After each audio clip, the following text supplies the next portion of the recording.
Hey everyone, it's Laura at What's It Feel Like, and I want to introduce you today to a young man named Sean. I actually found him on YouTube. He gave a TED Talk presentation to a large crowd in the St. Louis area about what it feels like to have a disability. Sean has a trach, so he can't speak on his own, but he brought his cousin with him to share his story about what it feels like to have cerebral palsy. Here's part one of our interview with Sean. I am really excited for you guys to meet Sean today. Sean, you can wave and say hello, and this is Sean's cousin, Charles. Sean has cerebral palsy. Did I say it right? Cerebral, but cerebral palsy, right? And he has a trach, so it's difficult for Sean to speak. And so Charles is here to speak for him. But I do, before we start the in-depth part of the interview, want to let you know that we can communicate together. I've been talking to Sean for the first about 10 minutes before this interview, and when I've had a question for Sean, you can go to your phone, and he can type out the answer for me. And we've been communicating with no problem. In order for us to do this interview effectively, I pre-wrote the questions out, and Charles was nice enough, he's his cousin, but more like a brother, to volunteer to read Sean's answers. But I wanted you all to be able to hear exactly what I asked Sean, and he took this week to formulate his answers. So while Charles is speaking, these are Sean's thoughts and words, correct?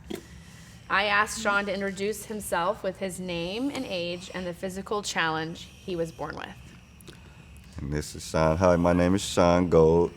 I'm 20 years old, and my physical challenge is cerebral palsy, with a tracheotomy breathing tube. I asked Sean if he could describe some of the daily struggles that he endures due to his physical disability. Balance and endurance are the two biggest things that my disability affects. I can never tell when I need to sit down because I'm having trouble balancing or having spasms, or if my hand starts to having spasms on the treadmill. Well, now I'm not only focused on my posture and steps, but I'm also thinking about calming my hand down and still trying to keep up with the speed of the treadmill, not wanting to mess up my walking. And I may fail trying to accomplish all of that, and I'll need to take a seat. Maybe at times I can manage to pull it together and be okay, but I feel like I'm at the mercy of my physical challenges. I thought this was really interesting when you talked about some of the frustrations you have when it comes to people communicating with you or not communicating with you. That's been a big struggle. And Charles, I'm sure you've seen that a lot. Yes, I have. And real quick before you answer that, Charles, you've known Sean his whole life. Yes. And so what can you say about Sean as a person? Wow. And his personality and his perseverance? That it's unmatched. Like he does. I know inspirational can be like sometimes one of those things when he's just doing something normal, but Sean is just the amount of surgeries and just being in the hospital and going back and forth, but he still maintains his positivity and still strives and doesn't let any type of challenges or physical challenges hold him back from doing anything and everything that he wants to do. So I asked you a question, and then I asked you another one, so you couldn't answer that. The frustrations when it comes to people communicating. What did he have to say about that? What irritates me is how people will look over me in a way, especially restaurant waiters. I notice that they will ask other people at the table what I want to eat. I mean, time-wise, I'll understand because they have other tables to obviously get to. It's still a disadvantage to me because it dehumanizes me. Yes, I know it could be a little scary seeing me with my trach around my neck, and you may not even know what it's called, but why do you automatically disregard my presence? So would you like for someone at a restaurant to say, how can I take your order?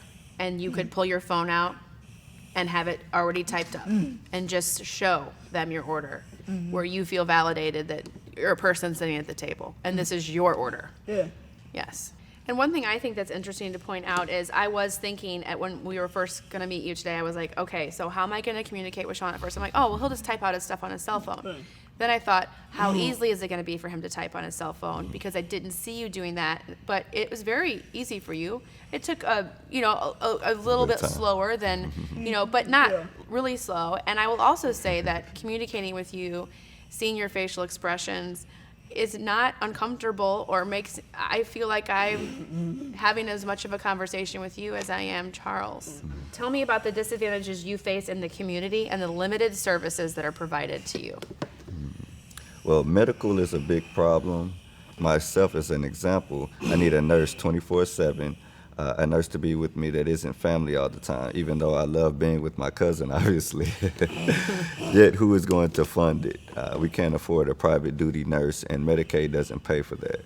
So you require a 24-hour nurse, but you don't have one. So does that mean your mom does a lot of it? Does she stay home with you full time? She does. So she can't work. What do you want people to know about you? Something that has nothing to do with your physical challenge, about you as a person. I want people to know that I'm a web designer, soon to be author of hopefully many books, and public speaker. Please know that I'm working towards the same goals as everyone else, and that my disability isn't the only thing special about me. Yeah. And do you think, Charles, that your family, do you look at Sean through a totally different lens than most people? I mean, when you see him, do you even see his physical challenges anymore? No, I just see Sean, and that's why I can understand where someone else would come from not understanding. So we don't necessarily want to demonize people for not knowing certain things and not being aware, and that's the main thing. But it's definitely normalized to me. Like, I've known you since first second of you, so before you were here. So yeah. You said that when we were sitting down before about not wanting people to feel bad about their past behavior, but the whole point of your TED Talk and being here is to be aware. Be aware, right? You are a person like anyone else, but you often do not feel that people see you. No. In part 2 of our interview with Sean, you're going to hear him explain why he's not too fond of being called an inspiration to others, and what he really hopes people can take away from his experience and from his story, and how we can all better communicate with people no matter what their disabilities are.